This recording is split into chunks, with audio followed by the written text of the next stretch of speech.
اسی طرح مختلف پوشاکیں بنائی جو تمہیں سرد گرمی سے بچاتی ہیں۔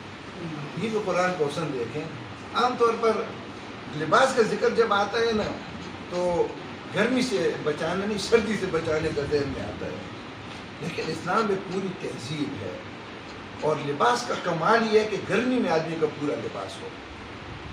آپ یورپ اگر جائیں تو آپ کو اس آیت کی صحیح مفہوم سمجھ آئے کہ جب گرمیوں کے اندر سارے لوگ ننگے ہو جاتے ہیں، مرد و خواتین، تو آدمی ایک باحیا آدمی کہتا ہے اللہ کرے جلدی سردی آئے کہ کچھ تو جسم ڈھکا ہوا ہو۔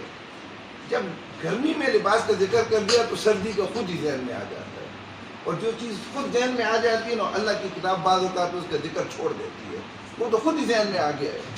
اس لیے گرمی میں بھی بندے مومن کا لباس پورا ہونا چاہیے، اور پورے ہونے کا کیا مطلب ہے؟ وہ ساتر بھی ہو، ایسا لباس نہ ہو جو ساتر نہ ہو۔ بعض اوقات ہماری خواتین گرمیوں کے ان کے لباس ساتر نہیں ہوتے، اتنے پتلے ہوتے ہیں کہ ان سے انسانی جسم ڈھلکتا ہے، نظر آتا ہے۔ اس لیے گرمیوں کا ذکر کیا کہ گرمیوں میں تمہیں بچاتے ہیں لباس۔